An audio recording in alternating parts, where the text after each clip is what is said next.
You can drop a giant sea bass onto a poker table and scare everyone away. Episode 7, I think this is, right? Episode 7. That's going to be.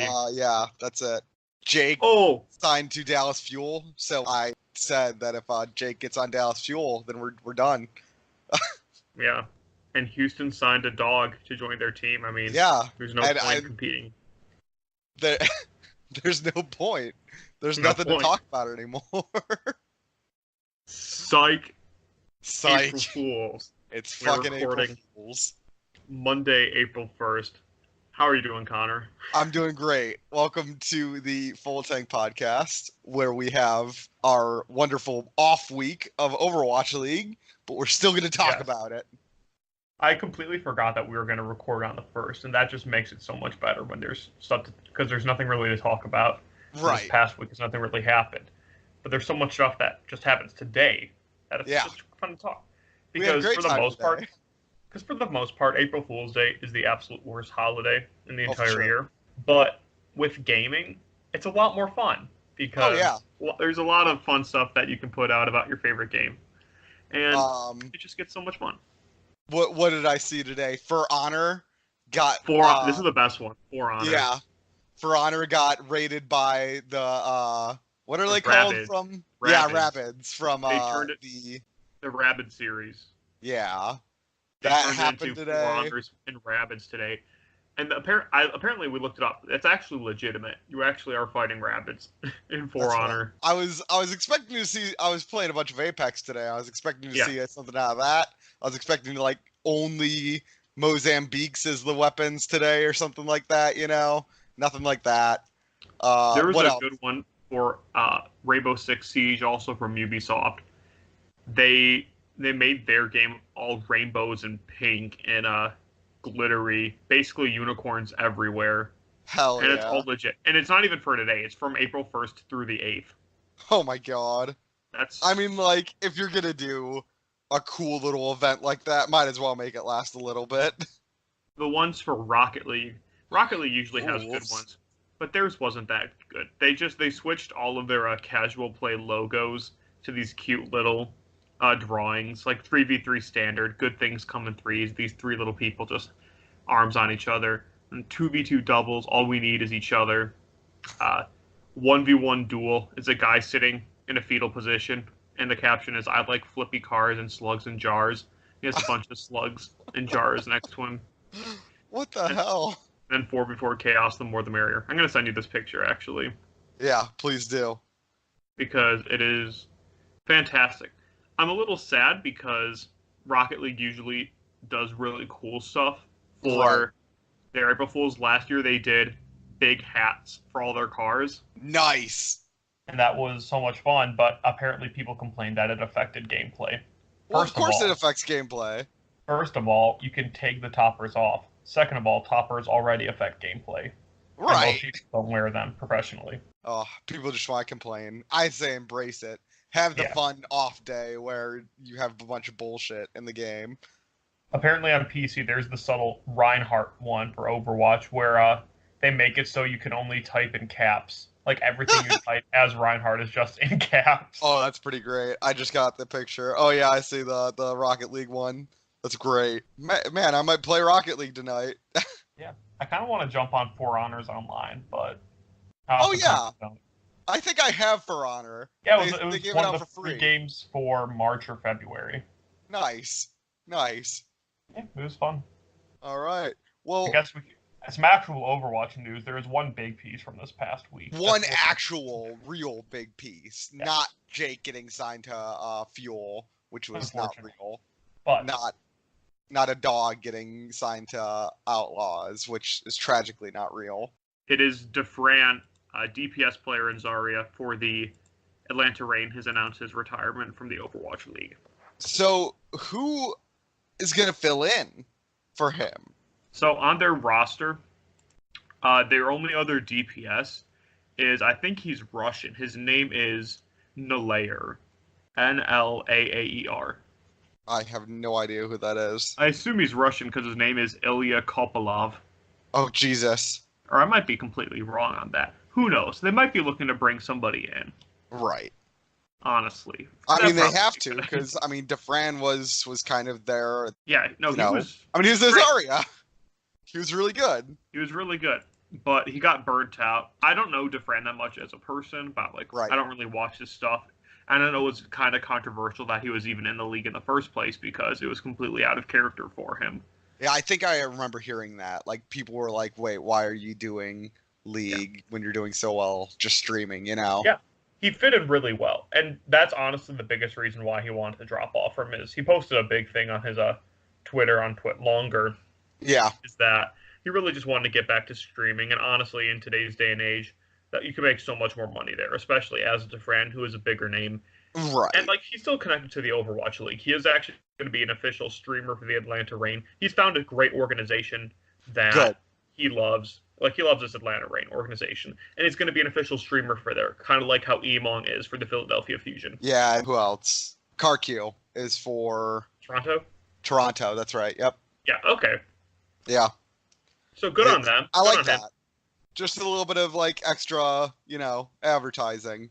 It's sad because he was a dominant player for that team. He was great. Like, not even XQC, just in the league for some reason, but he was actually a legit good player.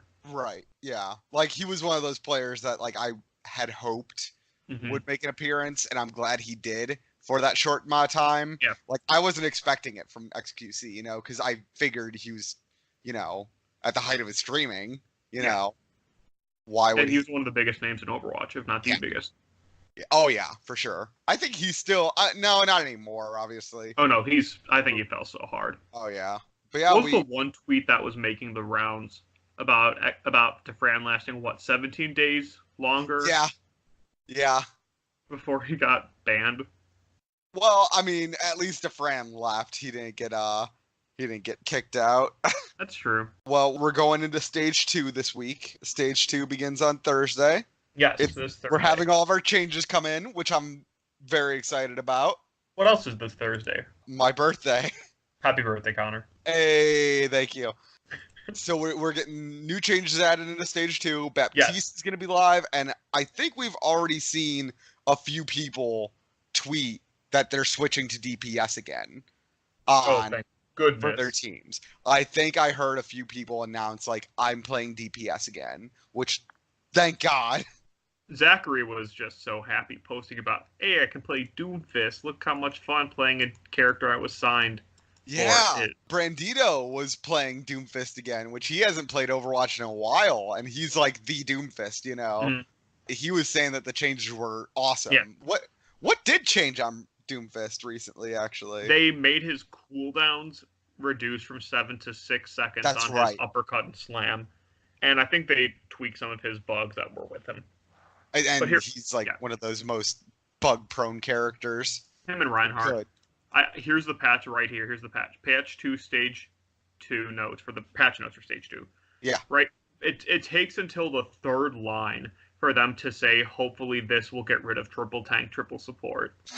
The very third line in this, with all the hype, is about Overwatch's 30th hero, Baptiste. Let's talk about the environment we'll be joining next week. Along with Baptiste, several heroes in the Overwatch universe will undergo adjustments that could also help shift the meta from sturdy triple tank, triple support lineups to hectic multi-DPS compositions or stalwart Orisa comps. Oh boy. It took till the third line for them to be like, yeah, hopefully this gets rid of goats. Yeah, and in so many words, of course. It lists what patch they're going to play with. Yeah, Lucio's crossfades, his overall nerf. Yeah, Junkrat's spam will be interesting. Oh, is his very new changes going to be in?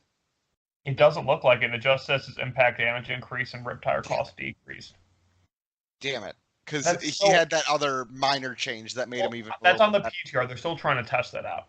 Okay.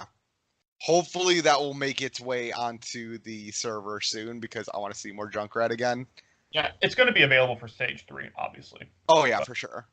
Yeah, McCree's Fan the Hammer, nerf, and Deadite buff. Yep.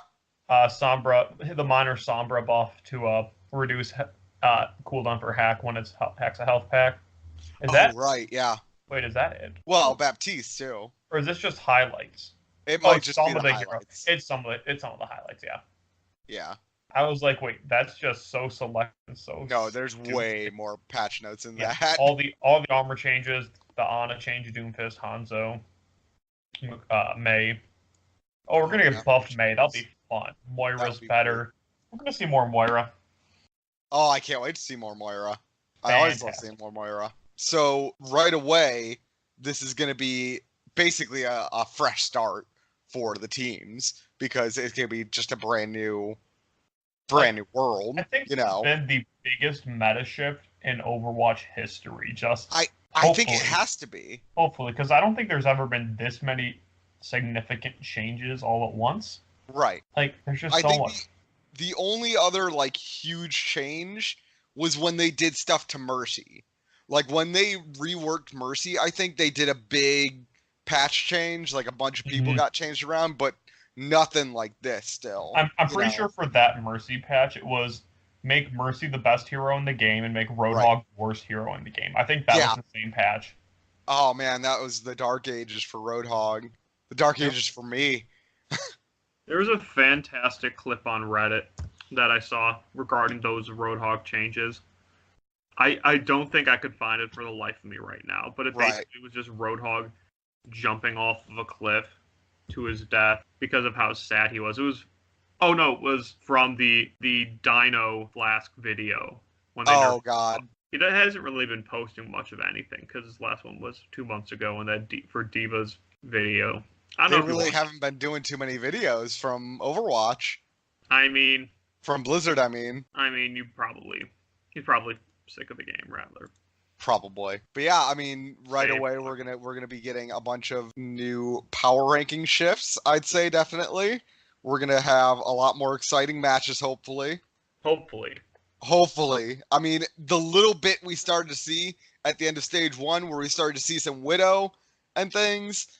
That was all really good. Not even seeing that much Widow. It's just she would come in for like half a second and and try to pick somebody off, or like they're trying to clean up a point from getting absolutely manhandled to get rid of a snowball. But So I mean, looking at our first week, let's talk week 1. Yeah, week 1, our week 1 matchups. I decided to start keeping track of our predictions on the show. We go over the matches, go over each match individually. That way I don't have to post it every single day on Twitter. I can just do it on Monday and do all my calls. Be done with it. All right, let's do some call-outs for this week then. Thursday, we have the Philadelphia Fusion versus the New York Excel. Right away, it's going to be a great match. Right away. Oh, yeah, for sure. I mean, we're going to be shifting back towards where both of these teams are comfortable with, you know? We're going to get some more, I mean, especially New York Excel. They're going to be fucking ecstatic that DPS is coming back in. I'll say it now. This will probably be the best match of the week. Let me do a quick glance. That might be right. Like, I think you're right. Some of the other matches that might be noticeable. I'm going to definitely try and watch Sunday San Francisco Shock versus Guangzhou Charge. I think that'll be a fun match to watch. Yeah. But Philly versus New York is going to be extremely back and forth. That or New York's just going to 4-0 them because New York gets to play DPS again. But I think that we'll start to see the dominance of New York Excel come back again because of course they're going to be. We'll hopefully not have to see them have another perfect stage, or not perfect stage, or perfect regular stage. Hopefully we continue to see them start to fall down a little bit, because I don't want them to be as good as they are. Well, they proved to be extremely vulnerable when Seoul Dynasty was able to beat them and knock them out of the playoffs 3-1. Oh yeah, that's another team that's really looking forward to these changes. Seoul Dynasty is going to be ecstatic when these teams come back in. I'd imagine. I think they'd be sort of around the same place as they were last year, if not a bit better. Because beginning of last year, yeah. Well, because they upgraded their tanks because they got Fissure now. So first matchup, Philadelphia Fusion, New York Excel. Both teams are gonna be extremely happy that DPS is coming back. It'll probably see a lot of good Widow duels out of the Carpes. For sure. If they play on Paris, I don't know if they have the map pools already for that game. If they play on Paris, we'll probably see Dive that game. Do they? Or is it all randomly generated during that day? I think they kind of decide. No, they're here. They are playing on Paris. They are, yeah. So the first match, I don't think we're going to go over the maps for every single game, but... No. Yeah, it's a Lijiang Tower, then Paris, then Eichenwald, then Rialto. Nice. Wow, those are good maps. Hotly debated maps in the game because I don't think Paris is that good. I don't think a lot of people think Paris is that good because GOATS exists on it. Right. They're going to play GOATS on Paris, I'd imagine, because it's a lot of ground, not much high ground, especially at the end. There's practically no high ground on that entire map. No, there's basically the point. Point A is a little bit of high ground, and then there's a little bit of high ground defending point B. But even that is completely out in the open. I mean, calling that high ground is extremely generous. It's above waist level for most characters. Yeah, that's fair. And then Rialto. Yeah. I think it'll be back and forth, but I think with all the DPS coming back, and especially with Flower being able to exist on New York Excel, I think that New York Excel pulls through and they'll probably take the win for me. So I'm going to go New York Excel for that game. I am also going to go New York Excel because they're just going to be solid this season or this stage. I mean, this season will still be extremely solid because what's going to happen? Libero played last season. They'll drop Nene and have Sabiel be in for most of it. Pine comes in for the Widow sets, and maybe even Flower. Who knows?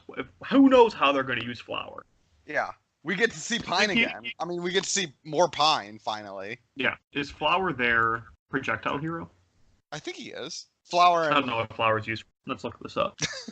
Yeah, Flower just turned 18 in May last year. Yeah, known for Genji, Pharah, 76, Junkrat, Widow. So he can actually play a ton of everything. So he'll be hopefully playing some Junkrat soon. He'll be playing anything they want. But yeah, Junkrat probably mostly, especially with the bunker compositions that we'll see. I can easily see him coming in with Pine for I can't wait. Oh man, it's gonna be so much fun to watch. Next game. Second match is gonna be Boston Uprising versus Atlanta Reign. Honestly, this map is gonna be a bit underwhelming for me because I don't Boston just is the definition of an average team, and Atlanta's definitely took a step down with DeFran leaving. Who are the DPS that are on Boston Uprising? Do we know? Boston Uprising, let's check. Blase and Color Hex are the only ones. Their DPS, yeah. This one could honestly go either way. I mean, if DeFran is gonna suck for sure. If DeFran was still there, I'd probably give it to Atlanta. Me too. I think I'm still giving it to them because I think the rest of their team is solid enough. Like between Gator, Pokbo, Daka, Dogman is great on support as well. Yeah. I think they'll have enough to make themselves solidify. Erster is also a pretty good player. I'm still going to give it to Atlanta because I don't think Boston is the best. But I could easily see Boston coming in and taking it. This one, I'm probably going to go for Boston for no other reason than I think that they look strong last time I remember seeing them. Okay. And I just think that Atlanta is going to have a lot of kind of restructuring to do. So it might throw them off a little bit, but we'll see. Hopefully not. No, that's completely fair. Yeah. Honestly, that game can flip either way, and it'll probably be a close one. I can easily see that going into map 5. Oh yeah, right to the end. Next one will be a kind of exciting game, I think.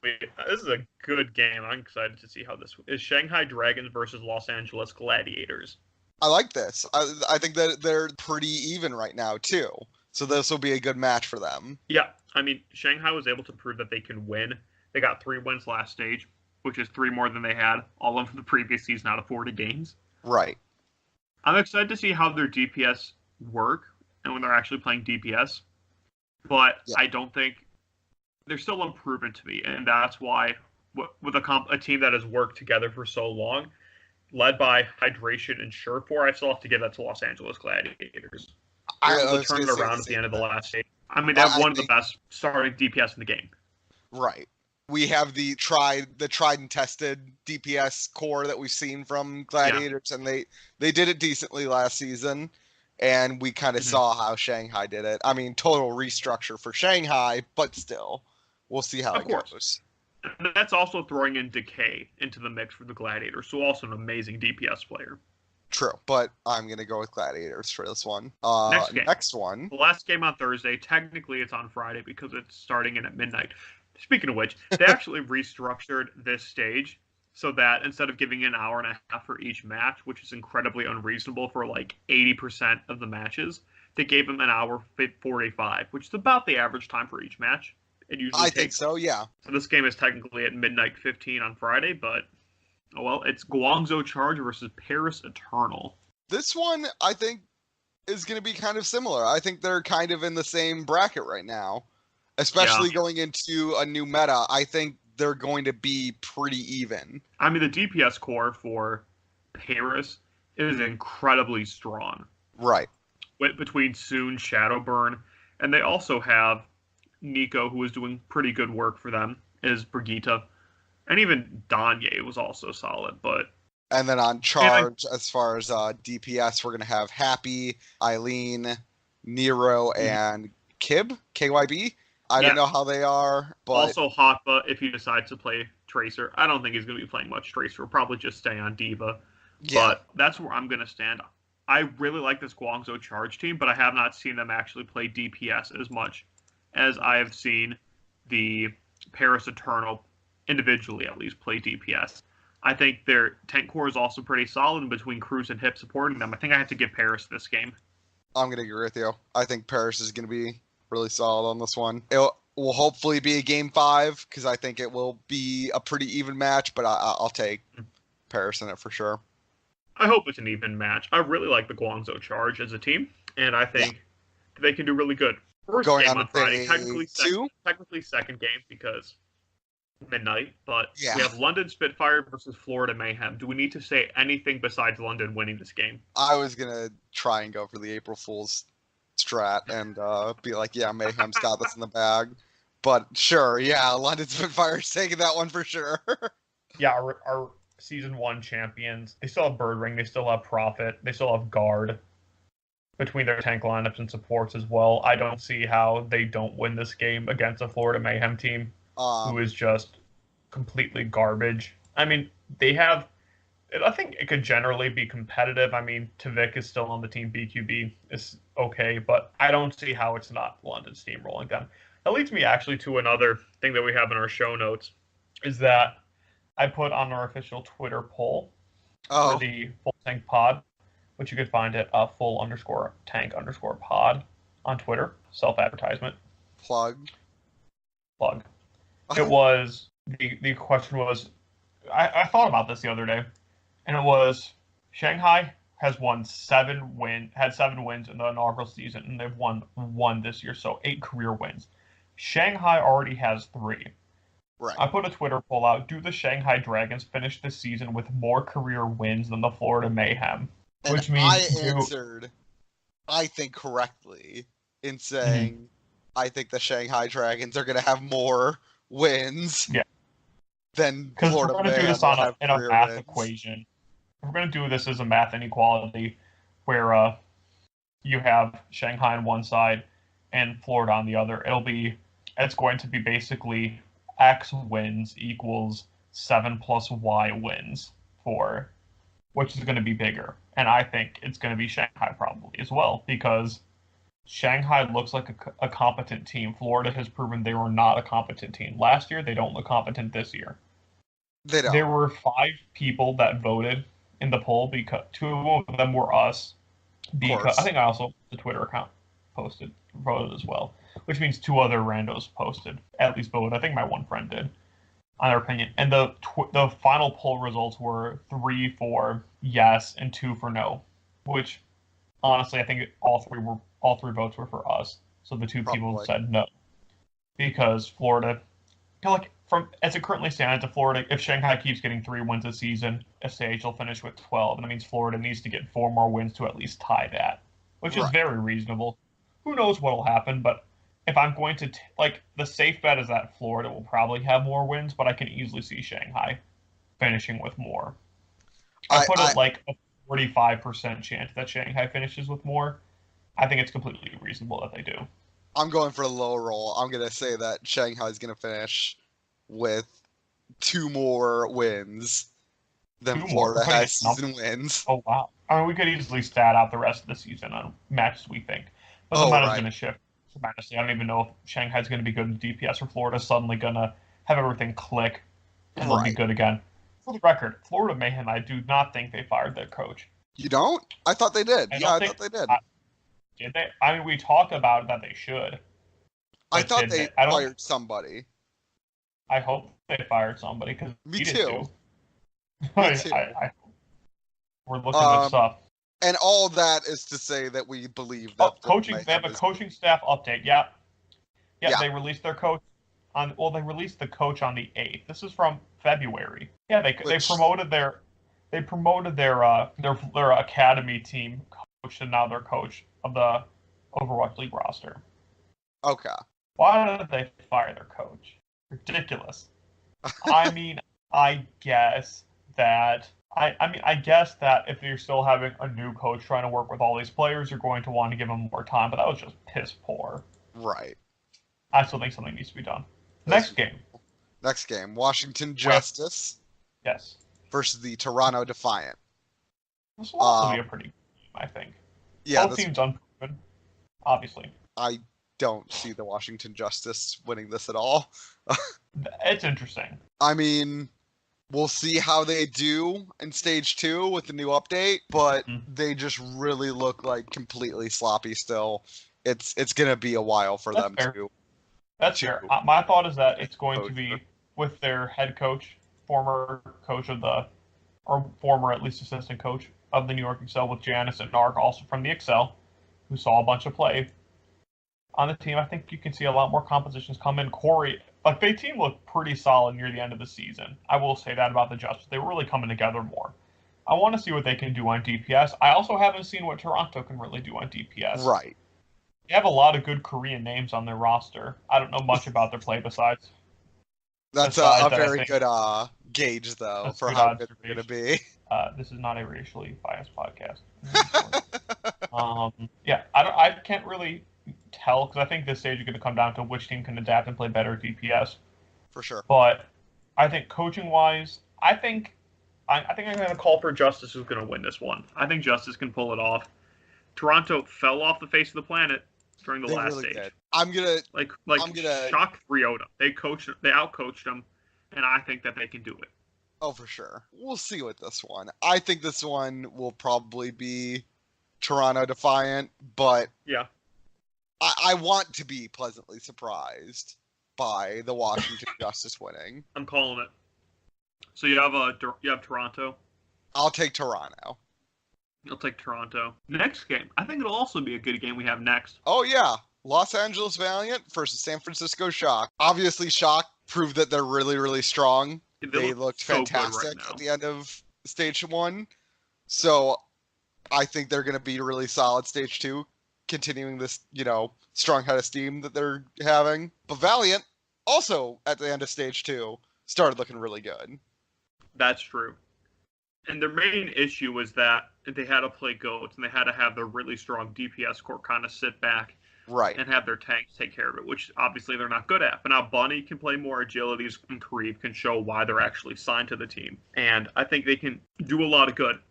I think Valiant can easily win multiple games this stage. But when it comes down to this one, they're the only team that hasn't won this season. I don't think they can beat the Shock this week. I don't think that they can beat them right now. But if it's another team that they play, I think I could easily take them. Because I think you cannot outcoach the Shock at this point in time.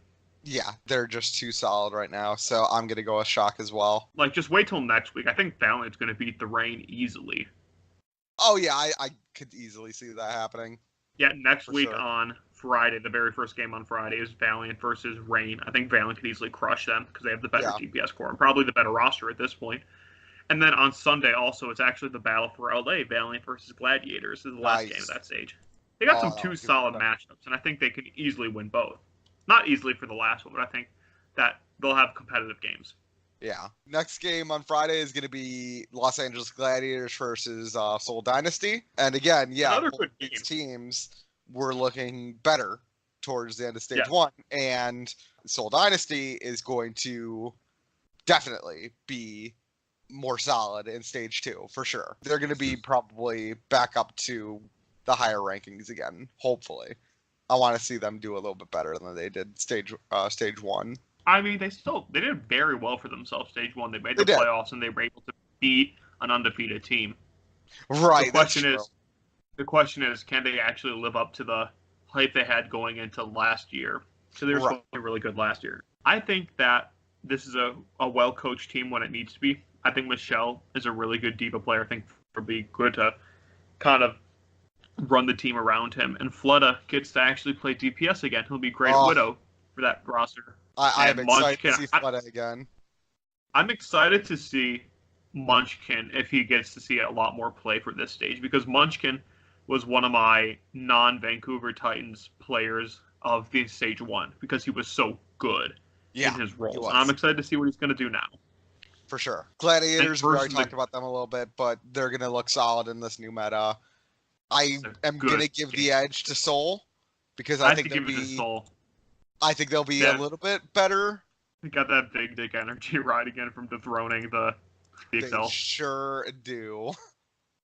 And then they got 4 by the Titans, but going on to Saturday, we've got potentially another, not even potentially, another huge slaughter of, again, Florida Mayhem versus Philly Fusion. We all know how that's going to go. Man, I'm calling it now. That will be my slaughter of the week. Philadelphia Fusion versus Florida Mayhem. Okay. I think that's a good one for the slaughter of the week. Hold on, let me check through the rest of this list. Yep. That's going to be the slaughter of the week. Like, maybe Vancouver versus Hangzhou Spark, but even I think it has to be Philly, Florida. Now, to be fair, Florida's only win this season was against the Philadelphia Fusion. That's true. That is true, but also Boombox wasn't playing, and the backup Elk is a more passive player than Boombox. He's more reactionary. That was their one win with the asterisk next to it. So yeah. Both of Philly's losses in stage 1 were that week. Right. Boombox is a very integral part of that team, and unless he's suddenly sick again. Well, I mean, even if Boombox was sick and Elk was in for his place, I still think Philly's going to win because you're going to have Carpe just run all over them. Right. Next game is going to be Toronto Defiant versus Boston Uprising. I think they're not even. I think Boston is a little bit better right now than Toronto. Really? I think so. Toronto finishes a 5-2 team this past stage. Did they? What did? Yeah, Boston they finished. They were in 4th, and Boston finished 8th, but Toronto came in. They got 3-0'd by the Shock in the first round of the playoffs.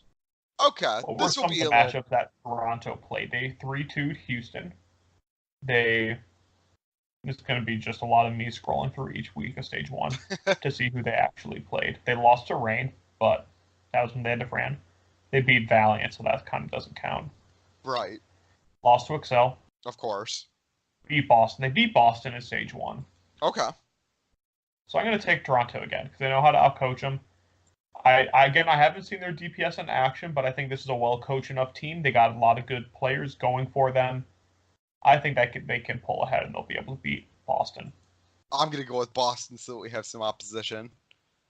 Yeah, both games that I had Boston, and I had them lose, and you had them win. Nice. Next game on Saturday is going to be New York Excel versus Shanghai Dragons. As much as I would love for the Dragons to win this one, it's going to be New York Excel. Of course, it's going to be Excel. Not much to talk about. Until Shanghai can prove that they actually adjust to the metas more.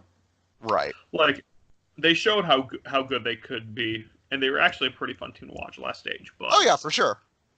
Yeah. Some of the best Hammond play in stage 1, for sure. Speaking of Hammond play, the last game on Saturday, Chengdu Hunters versus Paris Eternal. That's a good match. That's a fun match. That'll be a fun match to watch. Unfortunately, I'm going back up to Bowling Green this weekend because I'm going to my girlfriend's aunt's wedding. So I'm not going to be able to watch Friday or Saturday, unfortunately. Oh, darn. I get to have free wedding food. Free wedding food. That does sound nice. I think there's an open bar, so. Hey. Hey. But yeah, this one will be exciting. I obviously enjoy watching Chengdu Hunters. Paris is very up and down. So I'm going to probably give this one to Chengdu. Just because... Here's my thought. My thought. I think it's the hardest game this week to call. I honestly do. It is. Because Chengdu can prove that they can compete against the best teams in the league. Right. They can also prove that they can easily get steamrolled. Again, all 3 of their wins in Stage 1 were 3-2 Game 5 wins that they barely snuck out. They just got it. I mean, they got their wins like Dallas Fuel usually gets their wins. Just stall out till Game 5, and then we'll take them on control point. We always know how to win on control point. If Paris is able to, like, coach themselves well against Shanghai, they've had a couple weeks to, like, get adjusted to see if they can actually figure out what they're going to want to run. My thought is that I think I give the edge to Paris this game, and that's because Chengdu doesn't have as much info on Paris as Paris would on Chengdu. True. Because which team comes out of these 2 teams? Which of the teams do you think is going to have more impactful changes to their compositions? Like, more changes, do you think, from the average composition that they run? Is it going to be Paris or Chengdu? Because, honestly, I think Paris is going to run different compositions than what Chengdu's been running. I think Chengdu's going to be running pretty much kind of the same things that they've been doing. Yeah. They're going to be very similar this stage, for sure. I think if you're going to look at, like, we look at it as a line, I think that they're slow, because I think from the previous stage you had teams that it was mostly very few compositions. It was either goats or it was this solo tank, solo support, 4 DPS comps were basically the only things we've seen, and then occasionally Orisa. But Chengdu saw more of it. I think their line is going to be more flat of an increase to different comps versus every other team is going to be a lot higher of an increase to these different comps. I think you're going to see Chengdu play generally the same thing, but Paris is going to switch it up more. And we all know that Chengdu likes to just play their comps. They were a lot better coached by the end of the season. They almost beat Vancouver, for God's sake. So we were talking about Paris. When it comes down to Chengdu versus Paris, I think that while Chengdu, I think, is probably overall the better team, at least from the Stage 1 perspectives, Paris is going to actually be able to switch up their compositions more. We'll see more different comps than what we've seen out of Chengdu.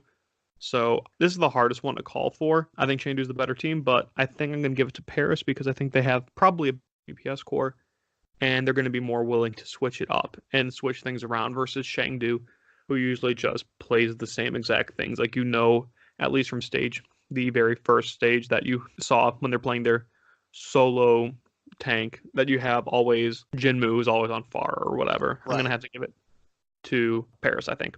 Yeah, I'm going to go with Paris too. And I was kind of leaning towards Chengdu, but I think you're right. I think they're going to be more established on the DPS. It's a hard one to call. It's a hard one, but I think it'll be close. But that will be exciting. That'll be a good game. Most definitely. On to Sunday, we have right away Shock versus Charge, which I think that one will be pretty straightforward. I think that's going to be a pretty easy Shock win. Yeah, probably. I mean, I think Charge is a really good team as well. At least, not so much good, but I think they're really fun to watch. Right. They could be good. I want to see how their DPS actually perform against other teams. That first game against Paris, like I said, I think I had Paris over that, but I think Charge can easily be a good team. They might be able to beat Paris. I don't know if they can beat San Francisco Shock right now because of how good they have been. They're a tried and tested team, and they've been tried and tested through the DPS ringer. They're the best. They're the better in this one. Best coach team right now, by far. Yeah, for sure. On to Atlanta Reign versus London Spitfire. With Atlanta Reign losing to Fran, I'm gonna put them at a disadvantage for a lot of things, but I think this one will be pretty straightforward. I think London will be able to take this one. Yeah, my thoughts exactly. Back into new meta.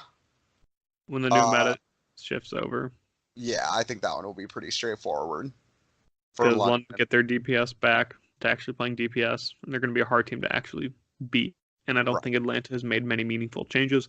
They kind of fell apart near the end, and I don't think that they'll be able to switch quick enough, especially after losing to Fran, that they can be able to pull off the win. Right. The next game will be the first time that we get to see the Stage 1 champs. Yes. The undefeated Stage 1, the first team to have a perfect season. Perfect stage, I mean. Is that true? Yes. I don't think anyone's had a perfect stage yet. That is an interesting question. I'm going to look it up while you talk. Vancouver going to be coming back, which I think is the first flawless stage. And they will be taking on Spark, who did not have a perfect stage. Yes. I think this will be a pretty cut and dry Titans win. Keep the streak going. Yeah, probably. We haven't seen Spark doing so well since the beginning of Stage 1. I mean, even back then, they were just doing mediocre. Vancouver Titans are unstoppable. They got two early wins really early into the season, the Hangzhou Spark. They did. It was like their first game and then maybe their third, I think. No, their first two games, they beat the Shanghai Dragons 3-1, and then they beat the Los Angeles Valiant 3-2. Which both at the time were just easy gimme games. Yeah. Especially back then. Oh, definitely. So, they beat Gladiators week 3, 3-1. Oh, they won their first 3 games? No, that's week 3. They lost the next 2 after stage 1. Gotcha.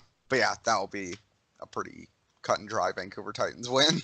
Yeah. Probably. Who are their DPS on the Hangzhou Spark? Spark have Bubblegum Brigade. The Bubblegum Brigade. My most hopeful going into the season, but of course, sadly disappointed with them. Their DPS are Godsby, Bazzi, Dora, and Crystal. And Sazin. Yeah, I don't know if they're going to be any good. The only name I really remember is Godsby out of all of them. Right. But that's because I didn't watch much Hangzhou Spark because, there wasn't much to watch. That or they were extremely forgettable. But exactly. We got to see near the end of the stage, specifically, we got to see a lot of Somansu play some other characters that were not just, tanks. Zarya. And that was fun to watch. But it'll be exciting to see him play some new stuff. Yeah, but Vancouver easily, because I want to see Somansu go off. Oh, yeah. Oh, I can't wait. Most definitely. And last game of week 1, stage 2 is Washington Justice versus Chengdu Hunters. Yes. And I think this will probably go to Chengdu Hunters. But, yeah, my thoughts too. My thoughts as well. Just based on coaching between these two teams, because I actually think that they're probably pretty close in skill level. That remains to be seen out of Washington. They did get their first win, but I think that coaching-wise, Chengdu is better coach, so they'll probably take this. Well, at least player-wise, I think Chengdu can generally play better, because it still remains to be seen for Washington. I did think that they'd be able to beat Toronto, but Chengdu, I think, is a pretty good team. It's too good of a team, and that I think they'll be able to outmatch them, because at least Toronto, it's harder to call, but I think Chengdu can easily just roll over them. Right. Or at least not really roll over them, 3-2 them. All right. Well, that's week 1, stage 2. To just reiterate, the only differences we had were I had Atlanta over Boston, I had Washington over Toronto, and I had Toronto over Boston. So basically, I just, for Toronto and Boston, just went against you. Exactly. There we go. The games we said that were the same. New York over Philly, Glads over Shanghai, Paris over Guangzhou, London over Florida, Shock over Valiant, Seoul over Glads, Philly over Florida, easily slaughter of the week. Yep. New York over Shanghai, Paris over Chengdu, Shock over Charge, London over Atlanta, and Titans over Shock. Cool. Exciting week. Exciting week. We'll get that on the Twitter right away, so you can say who do you think is going to be more accurate. And there's only 3 games, so yeah. I'll post those 3 games specifically. Who do you think will be more accurate? But other than that, really not too much Overwatch League news this week, really. Yeah. So what sort of comps do you think you're going to see just immediately? What do you think? If you got to make one guess, if you want to make one guess, what do you think the standard comp is going to be? Like, Goats was the standard comp. You had 2 Sniper before was the standard comp with Mercy. Dive was the standard comp. What do you think the standard comp for now will be? Do you think there will be one? We're going to start. Or do you think it's going to be more rock paper scissors? Right. I think we're going to start seeing Junkrat Pharah comps come up eventually. Both of them at the same time? Interchangeably. Junkrat Pharah comps, where it's kind of a little more mobile, not bunker comp with a Mercy, and an Ana maybe. I think we're going to see bunker, obviously. Yes. I would honestly like to see Dive again. I think Dive could come back. As crazy as that sounds. Like a 3-tank Dive, I think it could come back. But I think that the pretty traditional comp is going to be bunker. Like, give me Mercy, not Mercy, give me Zenyatta, Lucio, solo DPS Tracer, and then Winston, Hammond, D.Va. I hope bring back the old school dive. I mean, you can kind of have. No, you really can't have Baptiste and dive, can you? I mean, you can switch out the Winston for Hammond or something, but I think it's triple tank because you're gonna play dive. I think any meta in particular that's gonna be as rock paper scissors. I think this will be the one if there is ever one. So because I think Overwatch as a whole has always tried to be sort of a rock paper scissors-esque game when it comes to compositions, because their whole thing is about switching to the heroes that counter your opponents to sort of outplay, and then you keep doing it until it inevitably devolves into Widow v Widow, because that's equal Overwatch. Exactly. But I'm very excited for the change. We need something new to watch, for God's sake. If there is any rock paper scissors meta, I think this could be it. Right. Because with DPS being pretty strong and GOATs getting nerfed, I think a good enough nerf so that Lucio in particular, they're so much slower now to engage. But I think GOATs can still be solid and played. I mean, GOATs is going to be played on Paris. Who knows if they're...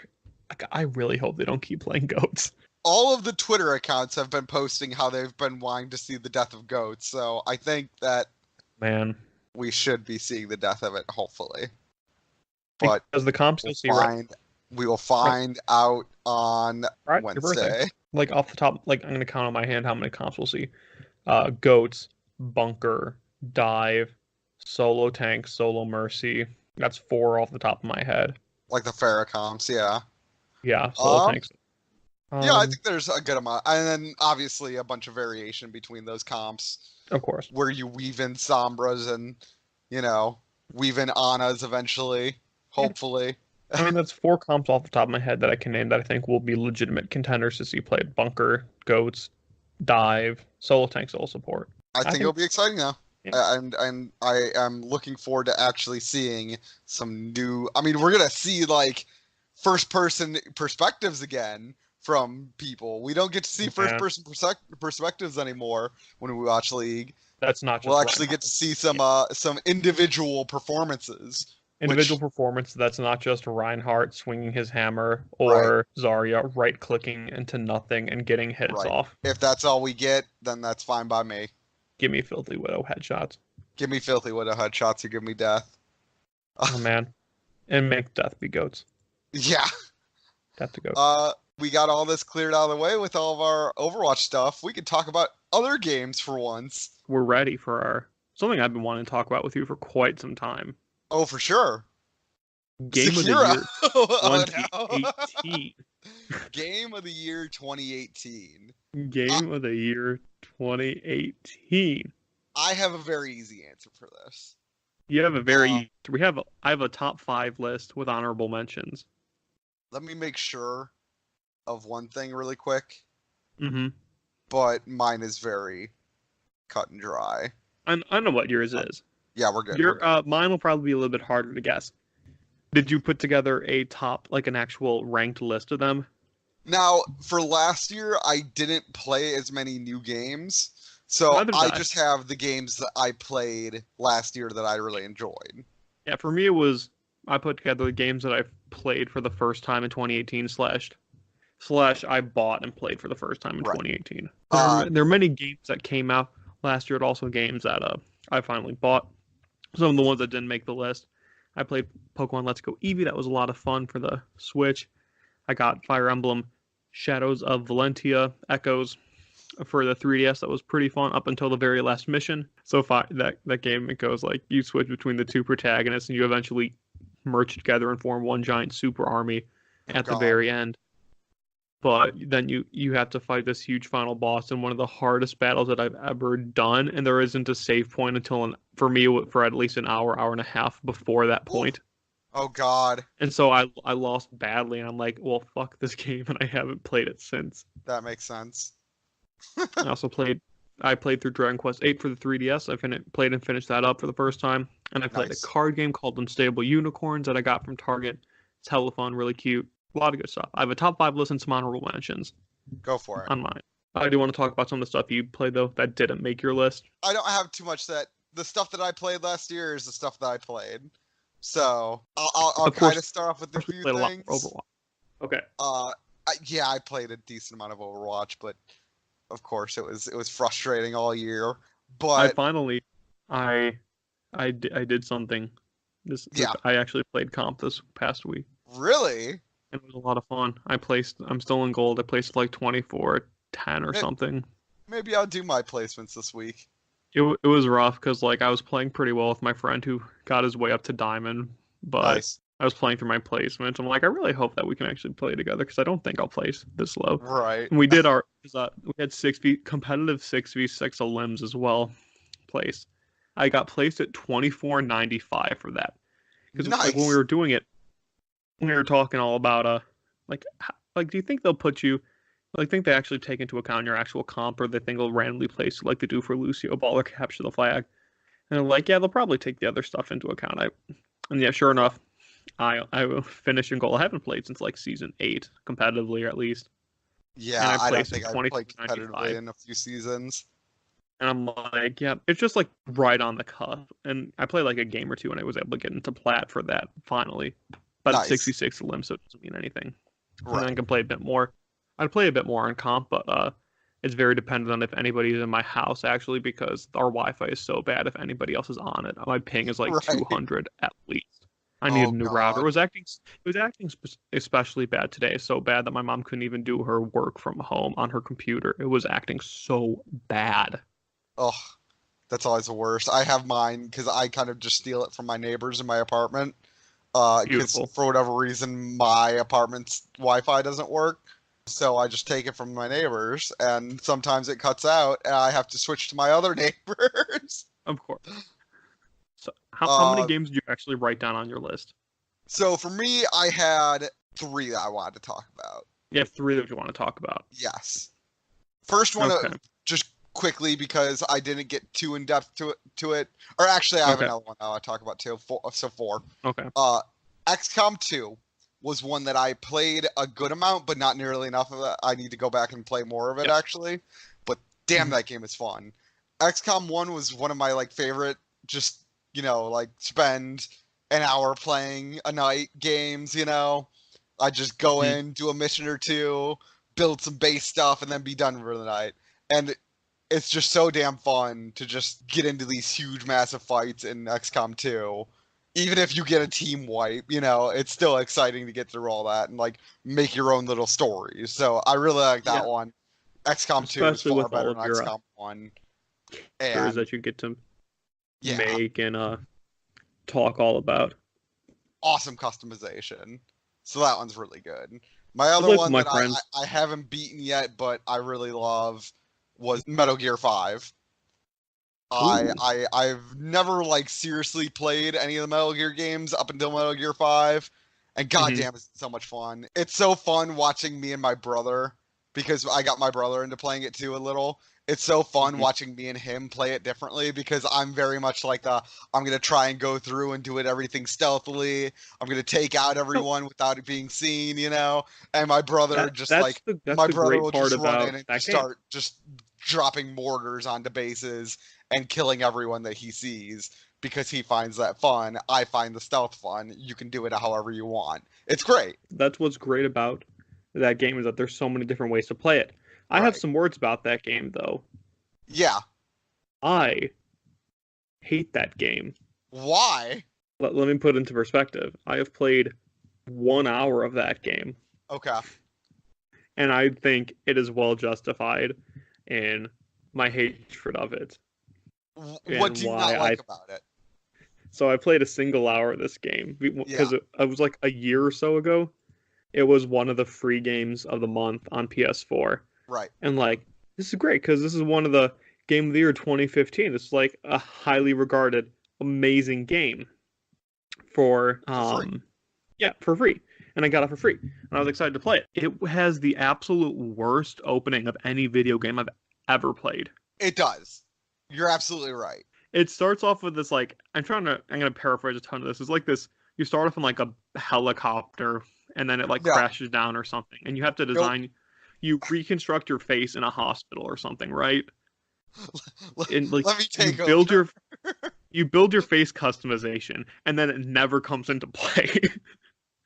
Yeah, that's the beautiful Hideo Kojima flavor to it, though. That's fucking It's hilarious. awful. Of course they did. I did appreciate though when they did it again in Deltarune, the Toby Fox Undertale 2 game, because they had you do a minor character customization at the beginning. They're like, too bad you can't be this idealized version of yourself. Stop dreaming. But that was actually you play like as your character that you created if you wanted to.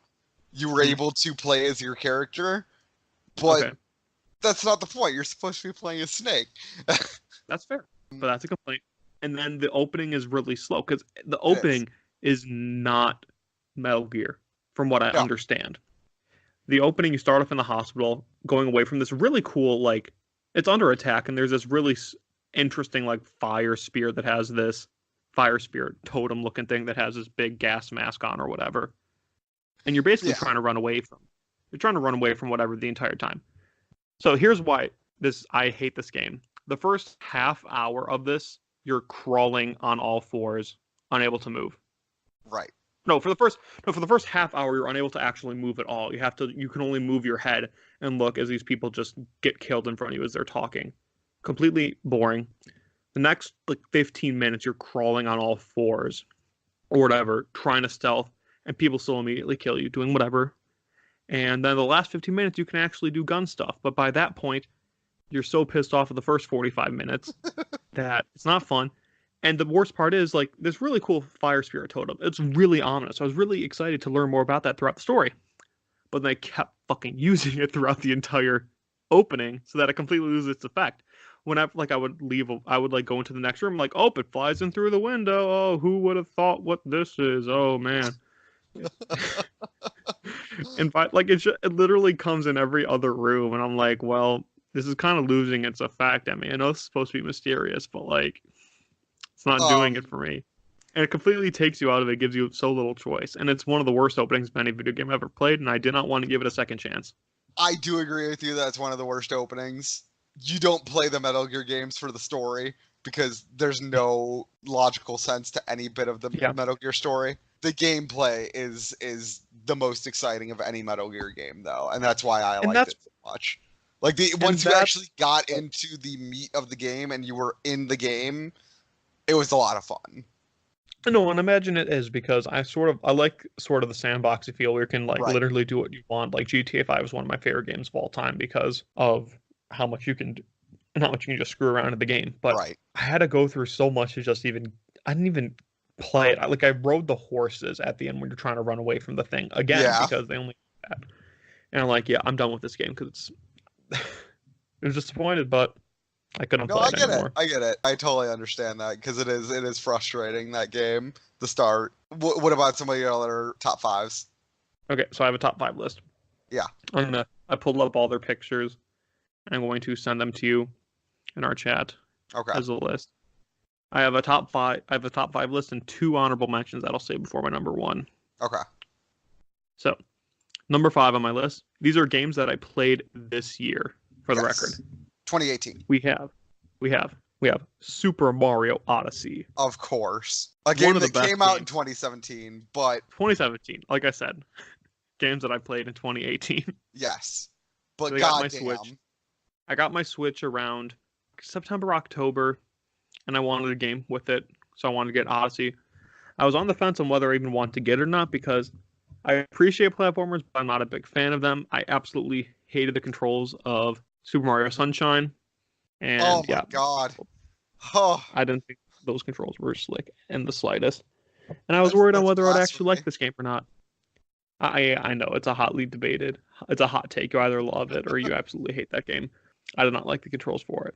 Because, if you're playing an old game anyway, there's only so much of it you can actually handle unless you grew up with the game graphically and whatnot. And control-wise, you're used to it, but I was not. And it did not feel fluid at all for me. No pun intended with the flood. But I got Odyssey. On the other hand. And it was an absolute blast. Oh, man. I loved the collecting in it.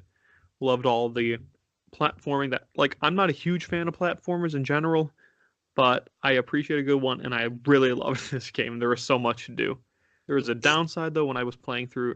Have you played this game? Probably not. Of course I have. Did you? Oh, you have? Okay, sorry. There was the one moon in New Donk City. There was the jump rope moon for 100. Oh my god. I've never gotten as mad at a video game as I have at that moon. I got the 31 fine, but I spent at least a solid 4 or 5 hours trying to get that one. Yeah. Like, I would be sitting in my apartment with my friend, my roommate, my girlfriend. We'd just be hanging out on the couch, and I'd be playing through it, and I would get between like 60 and 90, and I'd just start saying like, fuck. After I got to 99 one time, tripped up on it, and I haven't swore as loud as that point. Like, jumped up and slammed onto the ground. Like, it was awful. It was so frustrating, but I absolutely love it. I didn't know if I would or not, and I fell in love. All the worlds are fun. Some of them are a bit more annoying, at least for me, than a lot of the others. For sure. I loved getting all the different costumes, and I actually recently enjoyed playing it a lot more when I started playing the Luigi's Balloon World, trying to find all the balloons and gaining a ton of coins to get all the costumes that are bonuses. There were like thousands of coins. And it's been a lot of fun. It's number 5 for me, Super Mario Odyssey. I mean, it really doesn't need much explanation because it's Super Mario Odyssey. What's your number 4? My number 4 is Super Smash Bros. Ultimate. I'll still post the picture. It's kind of obvious, but this is one I haven't been playing as much recently. But in the words of Donkey, Smash is Smash, and Smash is fun. Smash is fun. Like, needs no explanation. It's probably the best Smash game. Okay. But it's either Melee or Ultimate, because like this game is just so fleshed out. It feels so clean, and like I know friends that got Switches because of this game, just to play it with everybody. And it's just good. I get to play as my Melee man. I get to play as young Link again. Nice. And I love crushing people with it. And this is just a game that so many people love playing. You can just play it with so many different people that you normally just wouldn't have before. Like, I once hung out with my friend. Like, my friend asked, "You want to hang out?" We played Smash for just 4 hours straight, and that's all we did. It's one of those games that no matter what kind of group you're in, somebody's going to want to play it. And there's so much you can do with it. It's a game that everybody, I think, can enjoy. Like, if you're casual, you can, like, that's what my girlfriend got into, and she would beat me, but I'd be like, okay, you have items on, or you're using ice climbers, and you're just spamming, but whatever. Whatever. But yeah, that's a good one, for sure. What about your 3? My number 3, it's another more obvious one. You'll see it. My number 3 is Rootin' Tootin' Cowboy Shootin' 2. Oh yeah. Honestly, I haven't been playing this one as much as of late, but that's because I've been getting a lot more games, getting into a lot more different games as of late. Red Dead Redemption 2, for the peons who don't call it by its true name, Rootin' Tootin' Cowboy Shootin' 2. Yeller Feller Endeavor. Yes. I didn't play the first one. This is one that actually kind of goes back to you, because you're the one who actually purchased GTA 5 for me, for grad present, when I graduated high school. And honestly, that's one of the best presents I've ever gotten, because I played that game so fucking much. I'm glad you got a lot of use out of that. I don't know if I told you, but that summer when you got it for me, that's basically all I did at night. If I wasn't hanging out with people, I would get home and I would play it from like 7, 8 p.m. to like 4 a.m. I had a lot of fun just like bullshitting around that game, especially online. I just fuck around online for an hour or two. There were times where I would look at my phone and be like, it's 5:30 a.m. My dad gets up for work in half an hour. I probably should go to bed. Right. And when Rockstar was releasing Red Dead 2, like, I was unsure about getting it because I didn't know how much I wanted it or not, because it's Red Dead and I didn't play the first one. Right. But I got it, and I absolutely loved it. I'm glad to hear that it's still enjoyable as somebody that didn't play 1, because I played 1 and I loved 1. And I think that having that connection, especially to John Marston, like knowing his story, it makes it even a little bit better. I hope that they do release 1 for people to play it that never did get a chance to play 1. Because remastered. I mean, that game came out in like 2010, 2011, but it's not even that old. But damn, it was a fun game. Especially it had the Undead Nightmare. Yes, and that was like the only good zombie game that came out around that time, besides like the Left 4 Dead 2 and stuff. What about the Telltale Walking Dead, which were generally around that time? I didn't play those ones. Neither did I. Never was a fan of that style, but it's rumored that it's rumored we're gonna get a Undead Nightmare mode in Red Dead 2 because they had like zombies or something, skeletons or whatever. I don't know. Oh, I hope they do. But, I hope they do. One of the best stories I played. There's a lot of fun you can do, like just exploring the world, finding good horses. Like there's a lot you can do in this game. Like there's of course some of the negatives, like having to, and the camp stuff wasn't as like huge as it seemed, but it was kind of annoying having to deal with all that. And the game can feel slow at times, for sure, because you're on foot and it's the Old West. And there's a lot of trailing missions. A lot of trailing missions, and there's a lot of just like Rockstar's control scheme is not necessarily the best. I'm used to it. I really like how it plays in GTA. I think it plays fine in this. Yeah. But if you're an outsider going into this game, it's your first Rockstar game, it can feel definitely weird on that part. But there's so much you can just get immersed into the story. There's something you can do for everybody. You can play poker. You can play dominoes, for God's sakes. You can drop a giant sea bass onto a poker table and scare everyone away. Exactly. Like it's got everything.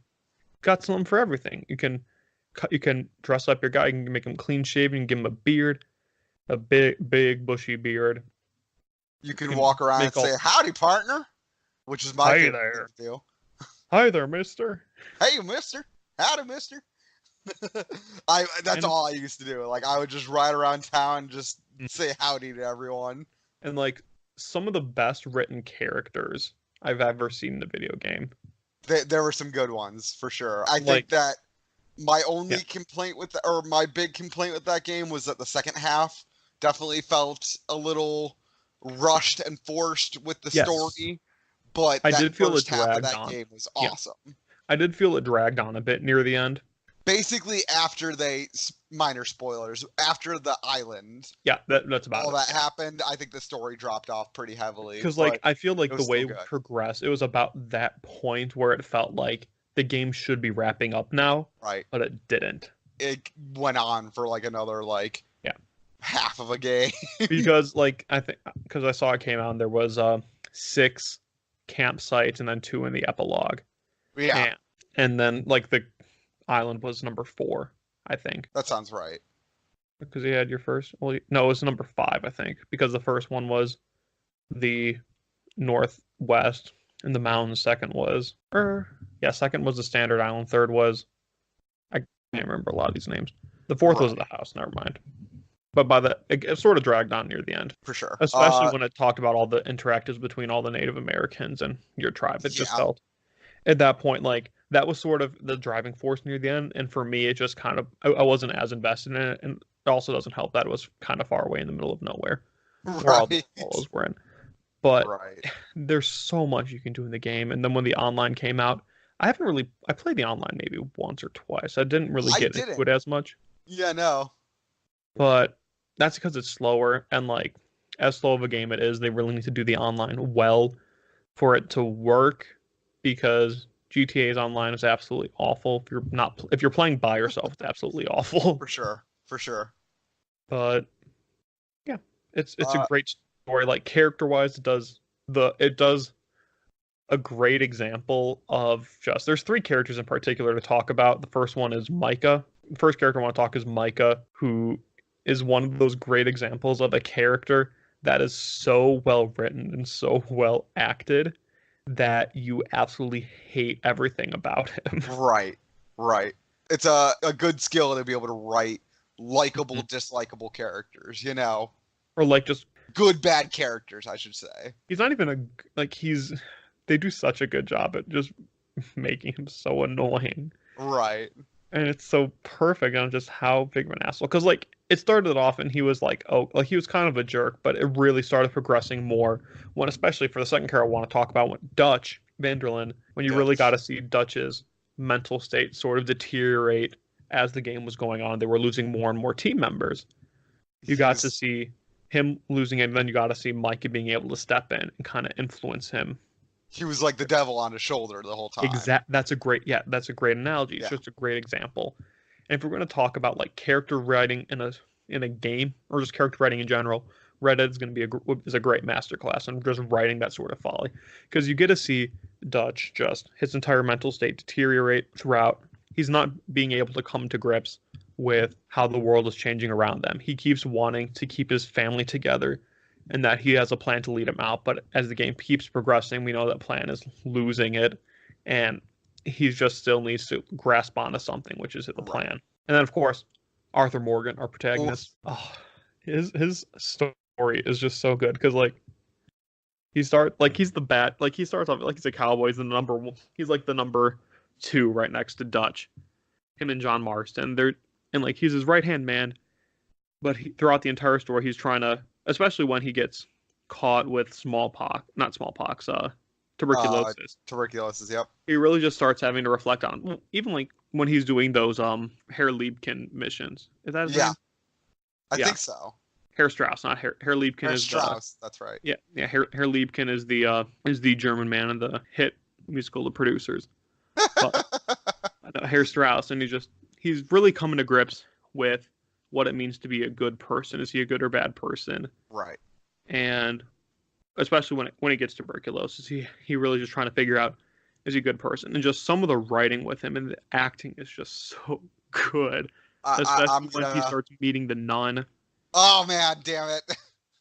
I was gonna bring that up and then lead that into my next game. I was gonna say that the 2 best, as far as games now are kind of blurring those lines between movies, recently. And I think the 2 best, the most well done scenes, I guess you would say, in games of last year, were Arthur Morgan talking to the priest and him basically talking to her about what it means to be a good person, and once she leaves him on the train, right? Yeah. Him coming to terms with him dying and trying to be a good person, or leaving behind a good legacy, Yeah, I had this conversation with my friend because we used to joke when we were playing the game a lot that he's like, Arthur Morgan is a complete piece of trash. And I'm like, no, he's a good person. This game is all about trying to redeem yourself. Well, redemption is the name of the game. Red Dead Redemption. Cowboy shooting. And the other game that did just a very well written and acted scene that I loved, and this was my game of the year. Oh, hold on! I want to keep talking about Red Dead real quick, and then you can speak your game. But just the one piece that I love in this is that Arthur keeps trying to figure out if he's a good or bad man, and especially when it comes down to the last campsite, he's trying to pump out as much good in the world as he possibly can, as he struggles with his own mortality when he's dying of tuberculosis. When you're in the last campsite, he's really starting to come down with it. He's trying to just help out all of his friends and make sure that they're able to go and live their best life. And that's especially true when it comes down to the end, and he's trying to save John Marston. Right. Because he knows that he has lived a bad life and that his time has come, but he wants to make sure that somebody else can do it and live well and become a good person on their own right. And his final act of being able to save John Marston before he dies, that pushed him over the edge into becoming a good person. And it's just a beautiful game. It's just so beautiful.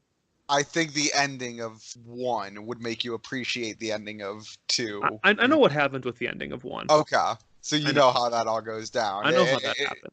It shows that John Marston learned from that and also went through that same hero's journey, which is always good. Not many forms of media that can release a prequel that ties everything as nicely, but Red Dead 2 does it so well. Perfectly. If I played the first one, I'm sure I'd appreciate it a lot more, especially getting to see where Bill Williamson came from and Javier Escuela and Dutch.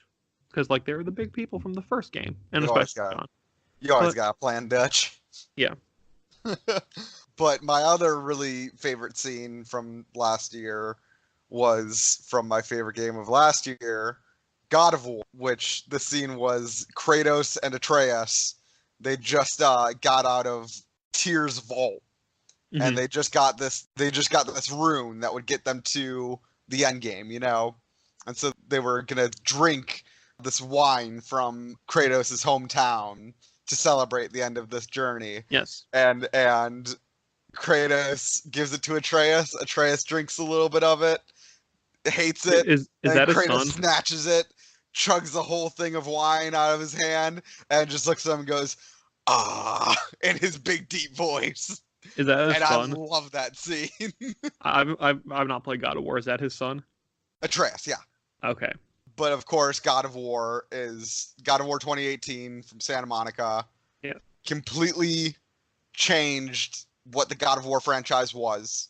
Wait, you mean a hack and slash blood-filled gore fest? It went from being, I mean, it very much was the Old Man Logan game, you know? That's a really good comparison.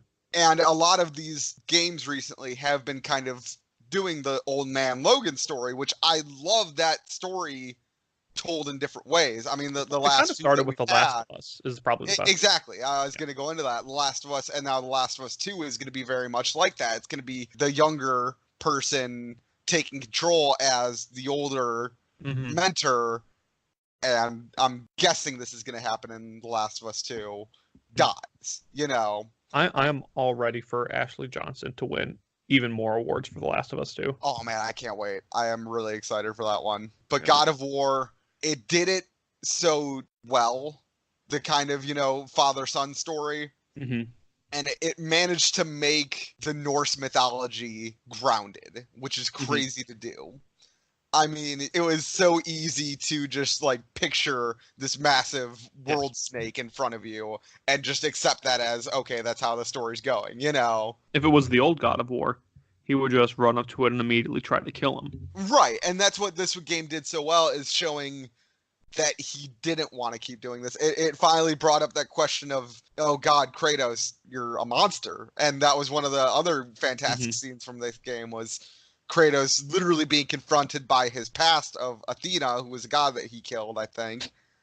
Probably. And Athena says, like, you know, you're always going to be a monster. And he says, I know that, but I'm not going to be a monster for you anymore, which I think is kind of him saying, like, I'm going to be better so that Atreus will be better, you know? And that's the kind of story that a few of these things have been going through. With The Last of Us, Old Man, or Logan did that too. And I like that story. Such a good movie. For that sure. Movie should have gotten a Best Picture nod. Oh my God, that was a good movie. Love that one. Oh, that was such a good movie. But that was Game of the Year 2018. But I wanted to talk about one other one because it got... Has there ever been a sharper turn of like just tone of a game than God of War series to the new God of War game? I don't think so. I mean, recently, just really recently, the game Risk of Rain came out too. Risk of Rain 2 came out, and that one really changed it up from going from a 2D game to a 3D game. But still, like, I mean, goddamn, did they change the style of God of War for the better? I mean, like, tonally, like, what was the last game to really shift its tone like that? Conquer? It wasn't like Conquer style, but it was very over the top. Well, it was very just like change in tone from something completely different. Right. But yeah, like, I mean, I think God of War did it the most tastefully and the best. Easily. Because in like September, I think one of the games of the month for PS4 was God of War 3 Remastered. Right. And my friend downloaded that and started playing it. And he was like, wow, this game is atrociously graphic. We got until I think the very first boss thing against, I think it was Poseidon, and you just saw the execution from Poseidon's point of view as his eyes were getting gouged out and his head was getting ripped off. Like, this is atrocious. And also, I remembered, because when we were playing it, I'm like, wow, name a more iconic duo than PS3 and QuickTime events. Right. I'm so glad we don't have QuickTime events in video games anymore. I'm so glad that stopped. Holy crap. But, I mean, yeah, the ending of God of War 3 was literally Kratos beating Zeus down to the ground. You know, he was beating his head to a pulp. That was the ending of God of War 3. The ending of God of War 4, God of War 2018, was Kratos trying to let the bad guy go and begrudgingly just snapping his neck. That was it. The last word from the main boss of this game was just no. It was a much more subdued, it was much more impactful because that character felt, I mean, almost almost empathetic. You kind of empathized with him because his story was so shitty. But I mean, more so, I mean, you felt that Kratos did not want to do this, you know. That's amazing. Them trying to balance that is really good, and I think they're going to do really well with the next 2, hopefully 3 games that they release in this rebooted God of War. I can't imagine that it's going to be any less on quality and story. Like the quality and story of this game was just through the roof. Like, good job for Santa Monica, and it deserved to win Game of the Year. Oh, for sure. My number 2. Yes, go for yours. Because unless you have anything more you want to talk about that game. No, go ahead. Okay, my number 2. It's probably a shock because it's not number 1 for you. Go ahead. It is Dragon Quest 11 for the PS4. I figured it was going to be a Dragon Quest tie-up. So Dragon Quest is one of my favorite series in video games. More popular in Japan, of course. It was one of the most popular games in Japan. For the fact that they even had to start releasing those games on Fridays because people would always call them late or whatever. It's one of the biggest RPG series in Japan that's not Pokemon, essentially. It's all turn-based, and we haven't gotten a new main series title, like a brand new game, since like 2009 when we had Dragon Quest 9.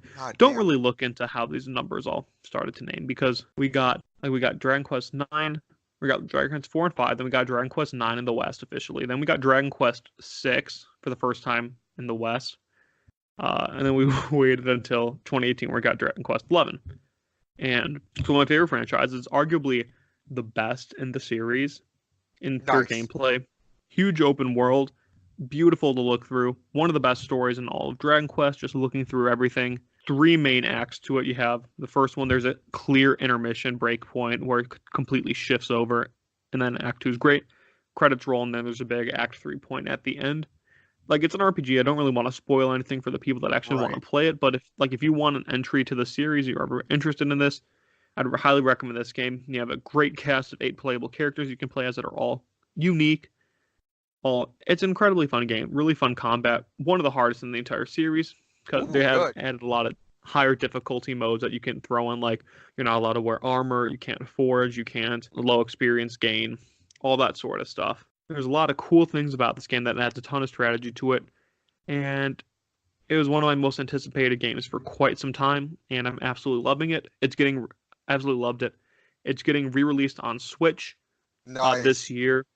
The definitive edition with the fully orchestrated soundtrack that Japan got, but we did not get on PS4 or even on PC. And so we get a fully orchestrated soundtrack, which is beautiful because this game was made by like the dream team that I think did a lot of the Dragon Ball. Akira Toriyama designs, incredible score, great characters. And then, like I said, the Switch version is going to have the orchestrated soundtrack. They also said you can switch back to the MIDI-style soundtrack, but I don't know why anybody in the right mind would want to. I don't know why you would want to switch to the MIDI soundtrack. You can switch between... Actually, this is cool. That was in the Japanese 3DS version. You could switch between the full 3D and 2D sprite work. Ooh. Which is something really cool about. It leads me to believe maybe we'll get the part that was in the 3DS version for Japan that we didn't get, that lets you go and visit worlds from all the other 10 main entries.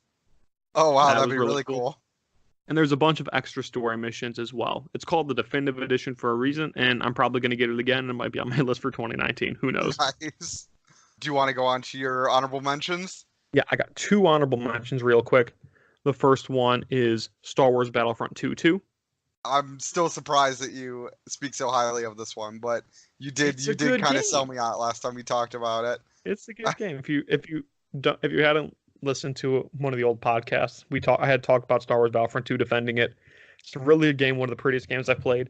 A lot of good combat. The developers actually care about making it a good game. They just released another update for it that gives you Geonosis and gives you a whole new battle mode where you would like fight on the ground, capturing command points, kind of like the first game.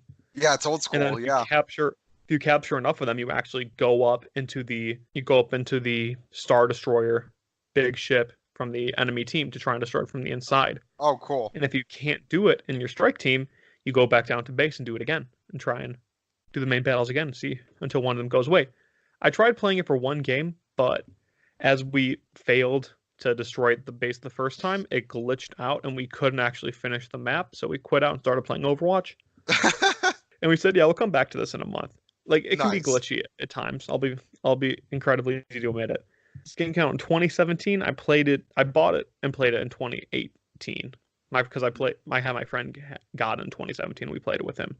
But fun story. It's all canon. A lot of fun stuff. And if they have any big update, they give away all of the characters you have to unlock for free. Oh, nice. Good. I haven't paid anything for any hero to unlock in my entire playthrough experience. So yeah, even though they want to give you a sense of pride and accomplishment, they give you everything. So shut about the hate and actually play a game, because the game is really good and the developers really care about it. Good. And my other honorable mention is Stardew Valley. Of course. This is a game that I play in chunks here and there. I got this game for the Steam Summer Sale, and I played it for like 3 days straight. As soon as I got home from work, I got home from work, and then I went to my imaginary job on a farm. Played through it a ton. It's just a game where you can just blow off steam and just like relax, have your farm, do a bunch of cool farm stuff, and just hang around, have a good time. It's relaxed, and if you're the kind of person that just wants to unwind and do something chill, Stardew Valley is a great example. It's a great game you can do with that. I bet most people would enjoy it. I'm thinking about picking it up on a Switch, for sure. They have the multiplayer update on all systems, I believe. Nice. You should get it on PC, because I have it on PC and I don't want to buy it on Switch again. I might buy it on Switch, who knows? It plays well on PC. So what's your number one 2018? Well, you have another game you want to talk about. Go for your top one. First you have an educated guess on what you think it is. I don't, honestly. Let me check back through your games of last year. Was it a game that came out last year? It is not a game that came out last year. Okay, then tell me. It's kind of obvious once you see it, but okay. It's a game that came out about 45 years ago. What the hell? Yes. Let me just say, I said game of the year, not the top games we played this year, not top video games we played this year. Number one overall, baby, is Dungeons and Dragons. Hell yeah. Hell yeah. Hell yeah. D&D. A great game for the whole family. It's literally for everybody. If you've ever played this game, you don't need any explanation as to why it's the game of the year. You know it's always the game of the year. It's, tabletop role-playing. You're going to make your character, and your dungeon master provides the world for you as you explore, and you can do whatever you want. You go on any sort of exciting quests you want. So you can try and save the world, or you can just screw off and kill a bunch of pirates and take over their island and put a puppet king of the pirates in to collect money for you, like we did. Yeah, of course. A few sessions ago. Everyone who plays D&D has a bunch of stories that they have from their campaigns. We almost had a total party kill on Saturday. Oh, God. That would have been stressful. My girlfriend's Bard Warlock dropped to 0, and then it was just me with my gnome wizard and my friend with his half-orc pugilist boxer character.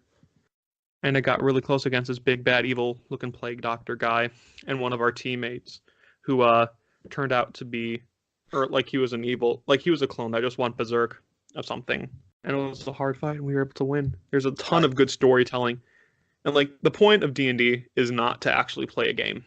The point is to get together with your friends and have a good time, just being with each other and relaxing. That's all. Yeah, that's the best part about it. It's a good way to meet up with everyone. You know, you get to meet up with people that you don't know. You get to build all these memories with each other in your imaginary world that you all built together.